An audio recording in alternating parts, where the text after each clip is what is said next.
नमस्कार मंडळी, आज आपण फुलगोबीपासून एक भन्नाट असा नाश्ता बनवणार आहोत। थंडीच्या दिवसामध्ये हा गरमागरम नाश्ता खायला अप्रतिम असा लागतो। तर आज आपण गरमागरम असे फुलगोबीचे पराठे बनवतोय। या पराठ्यांबरोबर खाण्यासाठी इथे मी एक चटपटीत चटणी सुद्धा बनवलेली आहे। तर व्हिडिओ शेवटपर्यंत नक्की बघा। चला तर लगेचच रेसिपीला सुरुवात करूया। तर सर्वात अगोदर आपण पराठ्यांसाठी पीठ मळून घेणार आहोत। त्यासाठी इथे मी 2 कप गव्हाचं पीठ घेतलेलं आहे। पीठ आता आपल्याला चाळून घ्यायचं आहे। त्यानंतर यामध्ये आपण चवीनुसार मीठ घालून घेणार आहोत। 1 चमचा आपण यामध्ये तेल घालून घ्यायचं आहे। तेल घातल्यामुळे पीठ आपलं छान असं सॉफ्ट बनून तयार होईल। इथे आपल्याला पीठ आता चांगलं मिक्स करून घ्यायचं आहे, म्हणजे तेल सर्व पिठामध्ये मिक्स होईल। त्यानंतर आपण यामध्ये थोडं पाणी घालून घेणार आहोत आणि छान असं पीठ मळून घेणार आहोत। तर पराठ्यांसाठी आपण इथे मीडियम पीठ मळून घेणार आहोत। पहिल्यांदा आपल्याला इथे मीडियम पीठ मळून घ्यायचं आहे। आपण जसं चपातीसाठी पीठ मळतो अगदी त्याच पद्धतीने। त्यानंतर आपल्याला पीठ हे 10 ते 15 मिनिटांसाठी रेस्ट करून घ्यायचं आहे, म्हणजे आपली बाकीची तयारी करूपर्यंत पीठ चांगलं मुरलं जाईल आणि ते थोडंसं सॉफ्ट होईल। तर आता इथे पीठ मळून घेतलेलं आहे मी। आता एका भांड्यामध्ये मी काढून घेते आणि झाकण देऊन याला 10 मिनिटांसाठी साईडला ठेवून देते। तोपर्यंत आपण बाकीची तयारी करून घेणार आहोत। तर आपण पराठ्यांबरोबर खाण्यासाठी इथे चटपटीत अशी एक चटणी बनवतोय।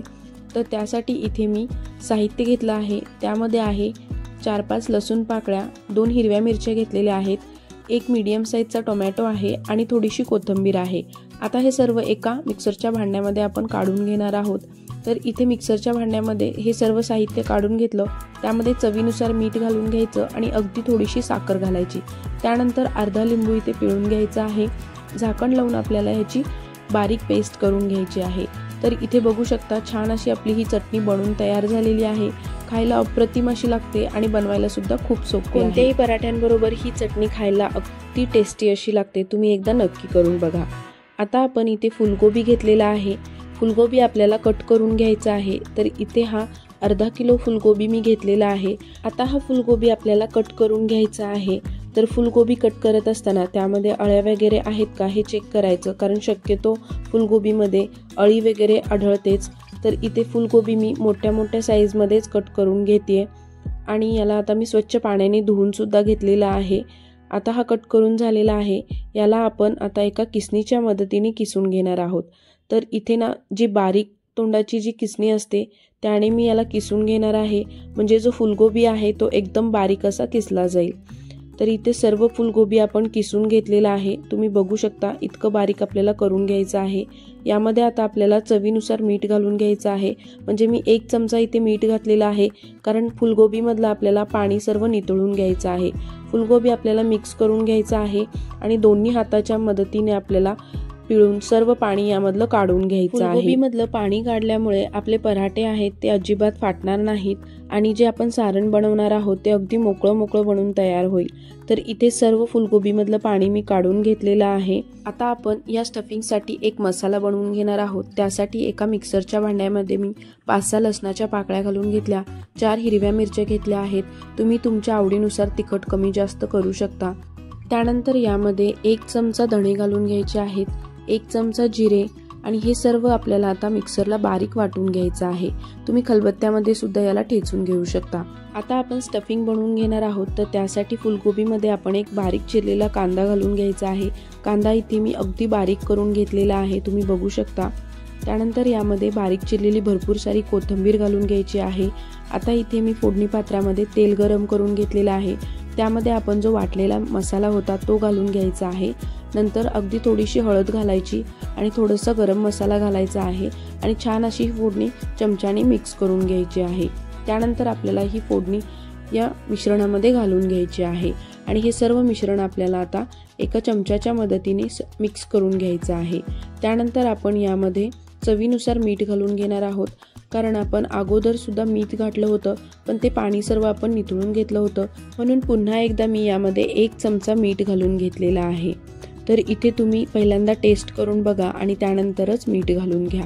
आता हे आपलं स्टफिंग बनून तयार आहे। लगेचच पराठे बनवायला घेऊयात। तर इथे बघा पीठ सुद्धा आपलं छान असं सॉफ्ट झालेलं आहे। आता यामधला एक पिठाचा गोळा घेऊयात, छान असं त्याला थोडंसं मळून घेऊयात हातावरती नंतर पिठामध्ये याला थोडंसं घोळवून आपल्याला याची पारी बनवून घ्यायची आहे।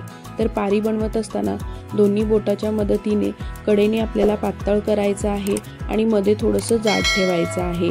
आपण जसं पुरणपोळीसाठी पारी बनवतो अगदी त्याच पद्धतीने करून घ्यायचं आहे। आता आपली इथे पारी बनवून झालेली आहे। मध्ये थोडंसं जाड ठेवायचं आहे आणि कडेने मी पातळ करून घेतलेलं आहे। यामध्ये आता आपण सारण भरून घेणार आहोत। तर इथे मी फुलगोबीचं 2 चमचे सारण यामध्ये भरून घेते। तुम्हाला जर हाताने पारी करायची नसेल तर तुम्ही लाटून सुद्धा याची पारी करू शकता आणि त्यानंतर यामध्ये स्टफिंग भरू शकता। तर इथे मी हाताच्या मदतीने आता हे सर्व पॅक करून घेणार आहे। तर हातावरती मला करता येत नव्हतं म्हणून मी पळपोटावरती ठेवून ही बंद करून घेते। तर इथं बघू शकता तुम्ही व्हिडिओमध्ये की मी कशा पद्धतीने याला बंद करून घेते। आता आपल्याला या पिठाच्या गोळ्याला थोडंसं पळपोटावरती ठेवून हाताने प्रेस करून घ्यायचं आहे, म्हणजे सर्व सारण कडेपर्यंत जाईल। वरून थोडंसं पीठ लावून घ्यायचं दोन्ही बाजूनी आणि छान असा पराठा आपल्याला लाटून घ्यायचा आहे। तर इथे पराठा लाटत असताना मधून सुरुवात करायची। पहिल्यांदा थोडंसं मधून लाटायचं। कडेने जर लाटायला गेलात तर तो पराठा फाटू शकतो, त्यामुळे अलगद हळूवार आपल्याला हा पराठा लाटून घ्यायचा आहे हलक्या हाताने। तर पराठा इथे आपण जाडच लाटून घेणार आहोत। पराठा लाटून झालेला आहे। गॅसवरती मी तवा सुद्धा गरम करायला ठेवला। आता यामध्ये आपल्याला पराठा भाजून घ्यायचा आहे। दोन्ही बाजूनी आपल्याला अगदी व्यवस्थित असा हा पराठा भाजून घ्यायचा आहे। गॅस इथं मीडियम ठेवायचा आहे आणि पराठा छान असा भाजून घ्यायचा आहे। वरून थोडंसं आपल्याला इथे तूप लावून घ्यायचं आहे आणि पराठा भाजून घ्यायचा आहे। पराठा भाजत असताना गॅस आपल्याला मीडियम ठेवायचा आहे, म्हणजे आपलं जे आतलं स्टफिंग आहे ते व्यवस्थित शिजलं जाईल। तर इथे तूप लावून मी छान असा पराठा भाजून घेते। तुम्ही सुद्धा अशाच पद्धतीने एकदा हे फुलगोबीचे पराठे नक्की करून बघा, तुम्हाला खूप आवडतील। दोन्ही साईडने मी व्यवस्थित पराठे असे भाजून घेतलेले आहेत आणि उलताण्याच्या मदतीने कडेने सुद्धा व्यवस्थित पराठा भाजून घ्यायचा आहे। पराठे आपले तयार झालेले आहेत। प्लेटमध्ये काढून घेऊयात। तर इथे पराठे मी दही आणि आपण जी चटणी बनवली होती त्याबरोबर सर्व केलेले आहेत। तुम्ही ही चटणीची रेसिपी एकदा नक्की ट्राय करून बघा, तुम्हाला खूप आवडेल। थंडीच्या दिवसामध्ये हे गरमागरम फुलगोबीचे पराठे खायला अप्रतिम असे लागतात आणि सोबत जी चटणी आहे ती तर अतिशय टेस्टी लागते। आपण जे पराठे बनवले ते कुठेही फाटले नाहीत, कडेपर्यंत स्टफिंग पोचलं होतं, त्यामुळे एकदा रेसिपी नक्की करून बघा। रेसिपी कशी वाटली कमेंट करून कळवा। आवडली असेल तर लाईक करा। चॅनलवर नवीन असाल तर चॅनलला सबस्क्राईब करा। भेटूया अशाच एका नवीन रेसिपी सोबत। Bye bye, take care.